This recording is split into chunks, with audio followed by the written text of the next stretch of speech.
नमस्कार दोस्तों, मैं डॉक्टर वी.के. शर्मा वेदांग ज्योतिष वास्तु हस्तरेखा चैनल में आप सबका स्वागत करता हूं, हार्दिक अभिनंदन करता हूं।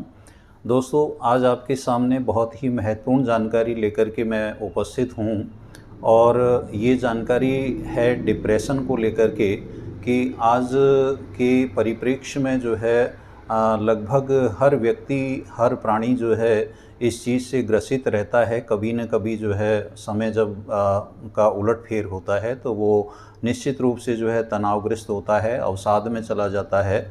और इस डिप्रेशन के हम जो है ज्योतिषीय दृष्टिकोण को हम इसको ज्योतिषीय दृष्टिकोण से इसको कैसे देखते हैं, किस प्रकार से जो है व्यक्ति डिप्रेशन में चला जाता है और डिप्रेशन के क्या कारण होते हैं और कौन से ऐसे ग्रह हैं जिनके कारण जो है व्यक्ति डिप्रेशन में, अवसाद में चला जाता है और हम इस अवसाद से कैसे बच सकते हैं, किस प्रकार से हम इसके उपाय कर सकते हैं और कैसे हम अपने जीवन को सुखी बना सकते हैं, इस अवसाद से हम कैसे बाहर आ सकते हैं। इन सभी विषयों को आज जो है हम समझेंगे। तो दोस्तों बने रहिए, वीडियो में अंत तक जो है इसको ज़रूर देखिए और लाइक कीजिए, शेयर कीजिए, सब्सक्राइब कीजिए और बेल आइकन का बटन दबाइए। दोस्तों, आते हैं हम अपने मूल विषय की ओर, जो आज का हमारा मूल विषय है। हमारा जो एक दिमाग है, इस दिमाग के विषय में हमारे एक बहुत प्रसिद्ध जो है शिक्षाविद हुए, सिगमंड फ्राइड हुए। तो सिगमंड फ्राइड ने जो है इसको इस प्रकार से परिभाषित किया कि हमारा जो मन है वो 3 प्रकार का होता है। एक चेतन मन होता है, एक अवचेतन मन होता है और एक जो है अचेतन मन होता है। अब ये जो हम चेतन जो हमारा मन होता है इसको हम कॉन्शियस माइंड कहते हैं और जो अवचेतन मन होता है उसको सब कॉन्शियस माइंड कहते हैं और जो अचेतन है उसको अनकॉन्शियस माइंड कहते हैं।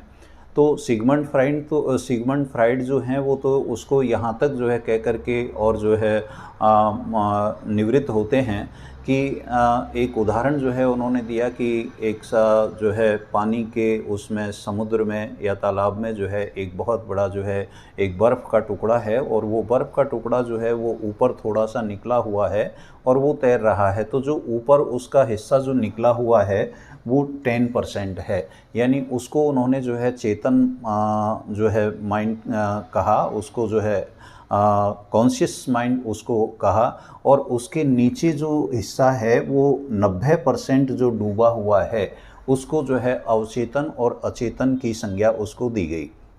तो दोस्तों आते हैं हम अपने जो है इस ज्योतिषीय दृष्टिकोण की तरफ कि ज्योतिष में जो है इसको हम किस प्रकार से इसको देखते हैं और किस प्रकार से इसको जो है परिभाषित किया गया है, कुंडली में इसको कहाँ पर इसको जगह मिली हुई है। दोस्तों ये तो स्पष्ट है कि हमारा जो मन है वो जो है 3 प्रकार से विभाजित है। अब सबसे पहला जो है वो है चेतन, जिसको हम जो है अंग्रेजी में कॉन्शियस माइंड कहते हैं। और ये कॉन्शियस माइंड जो होता है ये सबसे ज़्यादा एक्टिव माइंड यही रहता है। यानी हम जिस प्रकार से हम सोचते हैं, जिस प्रकार से हम निर्णय लेते हैं या जिस प्रकार से हम किसी संदेह में चले जाते हैं या जो भी हम क्रियाकलाप करते हैं वो सारे जो क्रियाकलाप हैं वो लगभग जो है इस कॉन्शियस माइंड के द्वारा ही संचालित होते हैं। लेकिन इस कॉन्शियस माइंड को हम जो है एक्टिव माइंड कहते हैं, लेकिन इस एक्टिव माइंड को जो है संचालित करने वाली कोई अदृश्य शक्ति है और वो अदृश्य शक्ति जो है वो हमारी है अवचेतन मन और अवचेतन मन से ज़्यादा है अचेतन मन। तो हम इसको देखिए कुंडली में जो है इसको समझते हैं। कुंडली में ये देखिए दोस्तों, जो ये 12 स्थान हैं कुंडली के, इन 12 स्थानों में से जो पहला स्थान है ये जो है लग्न का स्थान है। अब ये लग्न का जो स्थान है ये हमारा चेतन जो है मन है और इसी को हम कॉन्शियस माइंड जो है हम इसको कहते हैं। यानी सबसे ज़्यादा जो है एक्टिव माइंड जो है ये लग्न स्थान पर, यानी यहीं से जो है हमारा मन पूरी तरह से एक्टिव रहता है और हम किस प्रकार के डिसीजन लेते हैं, चाहे हम नेगेटिव लें चाहे हम पॉजिटिव लें। अब नेगेटिव जब हम लेंगे तो उसके ऊपर क्या ग्रहों के प्रभाव होंगे, और पॉजिटिव जो है हम लेंगे तो वो किन वजहों से लेंगे, किस ग्रह का ऐसा प्रभाव होगा जिससे हम पॉजिटिव जो है डिसीजन लेते हैं। तो दोस्तों ये जो चेतन मन है, इस चेतन मन को जो है कुंडली में लग्न में जो है स्थान मिला हुआ है। दूसरा जो है हम जो है इसको समझेंगे, जो ये 6th हाउस है, ये छठा घर है, ये अचेतन का है। और ये जो दो घर हैं अष्टम और ये जो द्वादश भाव है, ये 12वां घर है, ये अवचेतन का है। यानी अष्टम और द्वादश ये दोनों जो है अवचेतन मन को जो है डिफाइन करते हैं। दोस्तों ये चेतन माइंड को जैसे आपने समझा कि ये सबसे ज़्यादा जो जागृत अवस्था है, उस जागृत अवस्था को हमारा जो है ये चेतन माइंड जो है परिभाषित करता है, यानी इसको जिसको हमने एक्टिव माइंड माना है। अब यहाँ जो विषय है ये कुंडली में ये तो स्पष्ट हुआ कि यहाँ लग्न से जो है चेतन मन परिभाषित है, और ये छठा घर जो है इससे अचेतन है, और ये जो है 12th हाउस जो है ये अवचेतन का है, अष्टम भी अवचेतन का है।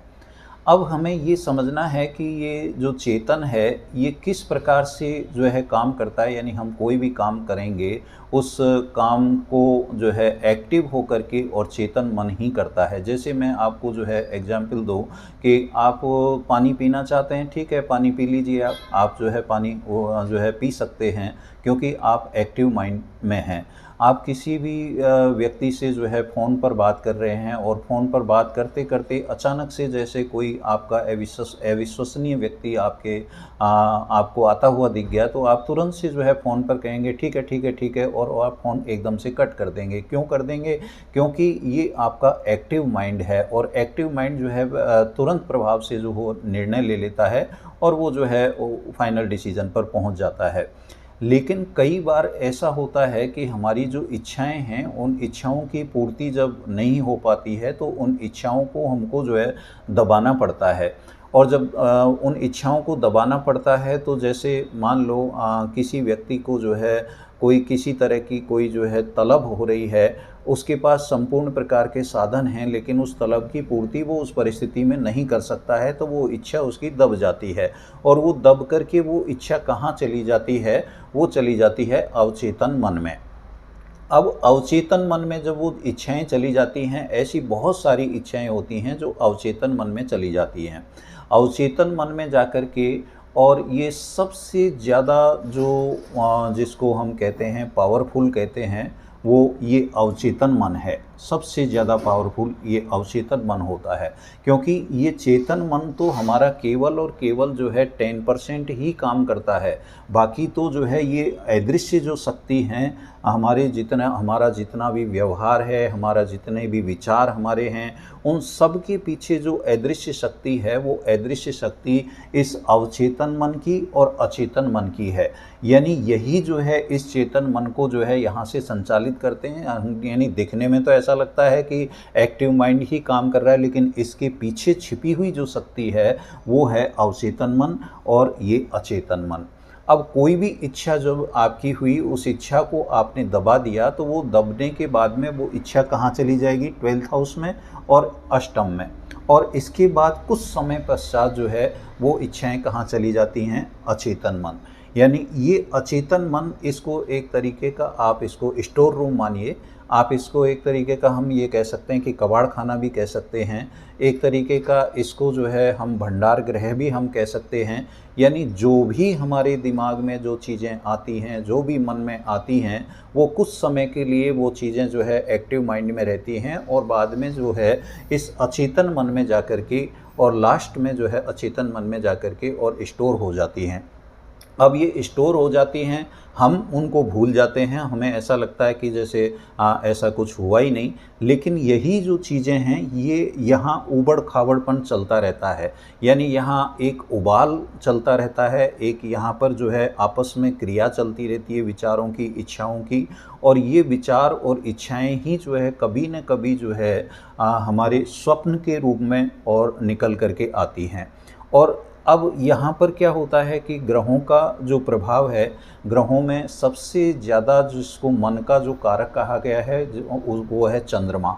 तो चंद्रमा जब मन का कारक है तो चंद्रमा मनसो जाता है, कि चंद्रमा मन का कारक है। चंद्रमा कहाँ का जो है स्थान है, चंद्रमा का कहाँ स्थान है, ये चतुर्थ चतुर्थ भाव का ये कारक होता है। अब चतुर्थ भाव जो है वो सुख का घर है, ये माता का जो है कारक भी है।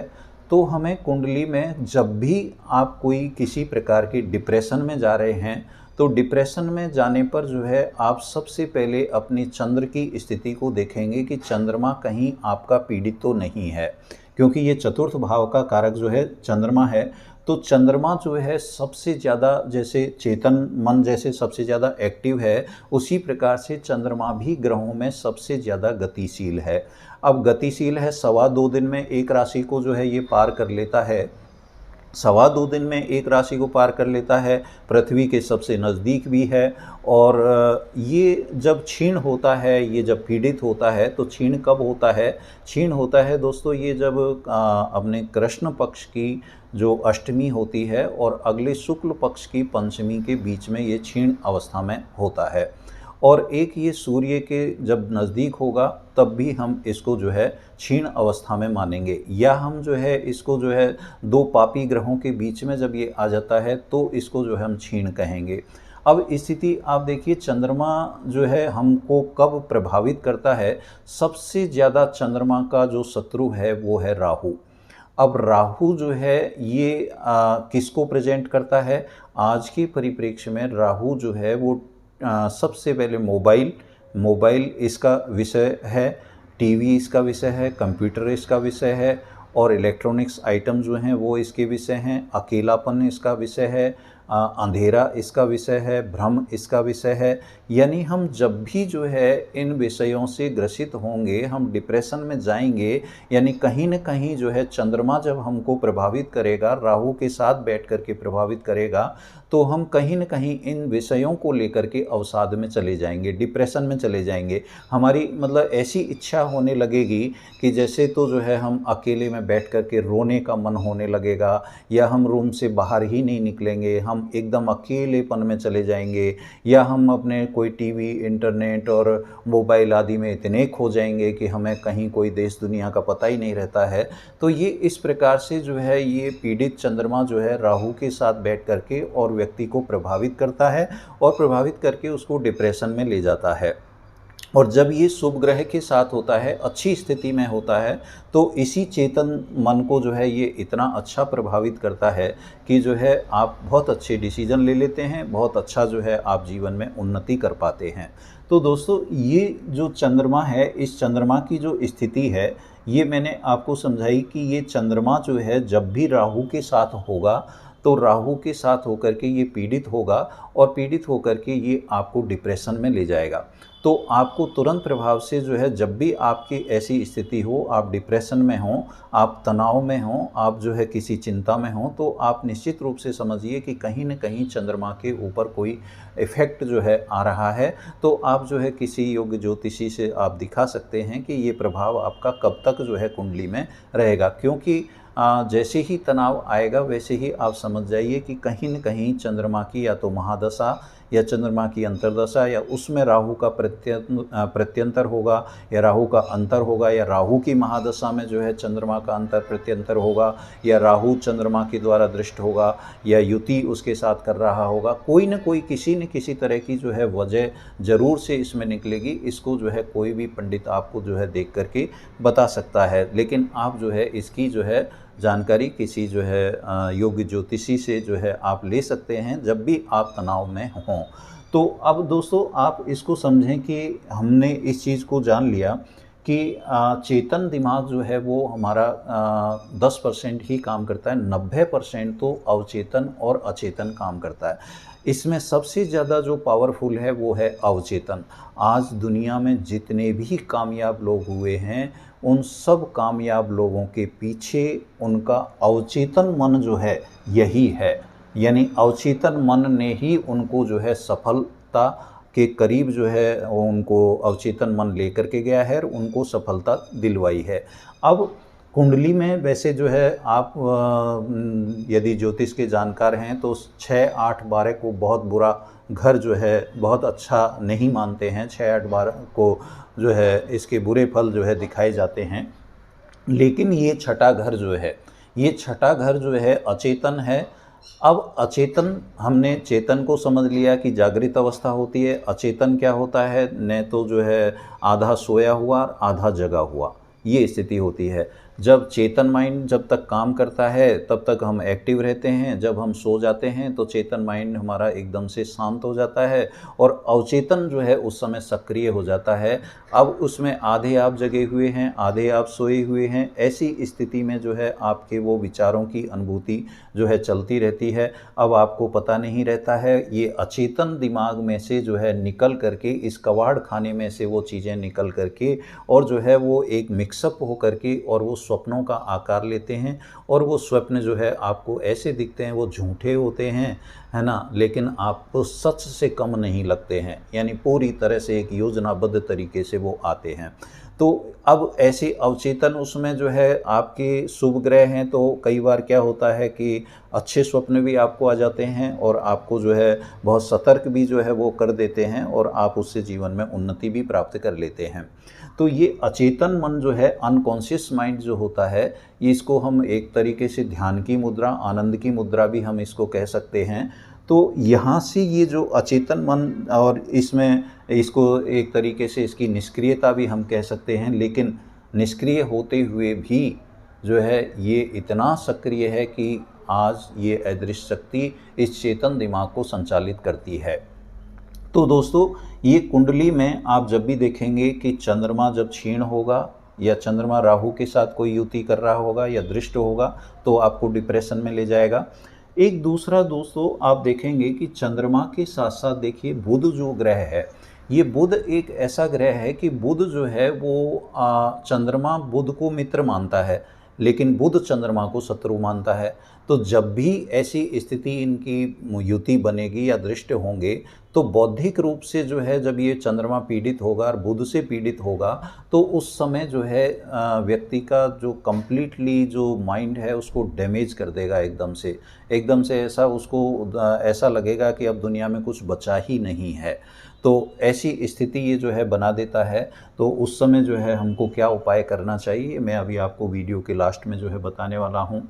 एक इसमें चंद्रमा के साथ जो है यदि शनि जो है युति कर रहा हो तो भी जो है आपके मन को जो है पूरी तरह से प्रभावित करेगा और आपको डिप्रेशन में लेकर के जाएगा। आप बहुत मेहनत करेंगे लेकिन बहुत मेहनत करने के बाद भी आपको सफलता नहीं मिलेगी और उस चीज़ को ही लेकर के आप डिप्रेशन में चले जाएंगे। आपको आर्थिक लॉस हो जाएगा, आपको धन हानि तो होगी, आपके परिश्रम का आपको फल नहीं मिलेगा। यानी ऐसी स्थिति और इन्हीं विषयों को लेकर के आप जो है डिप्रेशन में चले जाएंगे। तो ये स्थिति जो है चंद्र और शनि की युति जो है कर देती है। तो दोस्तों, ये ग्रहों की युति आप इसको जो है कहीं भी इसमें समझ सकते हैं कि ये डिप्रेशन किस तरह का होगा, किस प्रकार का होगा। ये आप इस कुंडली के 12 घरों में जब चंद्रमा यदि जैसे यहाँ दूसरे घर में होगा तो धन संबंधी लेकर के आपको डिप्रेशन हो जाएगा, इधर होगा तो यहाँ आपको जो है भाई बंधुओं से लेकर के और कोई आपको टेक्निकल जानकारी या इंफॉर्मेशन टेक्नोलॉजी आदि इनसे रिलेटेड होकर के जो है आपको डिप्रेशन में ले जाएगा। इधर यदि है तो वाहन संबंधी, भूमि संबंधी आदि इन विषयों को लेकर के आपको डिप्रेशन में ले जाएगा। इधर यदि है तो आपकी कोई पुरानी चीज़ों को लेकर के, पास्ट की चीज़ों को लेकर के आपको भय, संतान आदि इनको लेकर के डिप्रेशन में ले जाएगा। इधर आप है तो आपको जो है चंद्रमा यदि यहाँ पर राहु के साथ जो है युति कर रहा है तो कोई न कोई आपको चारित्रिक जो है कलंक आपको हो सकता है, आपको जॉब संबंधी लेकर के प्रॉब्लम हो सकती है, आपको कोर्ट कचहरी आदि के मुकदमे आदि को लेकर के आप डिप्रेशन में जा सकते हैं।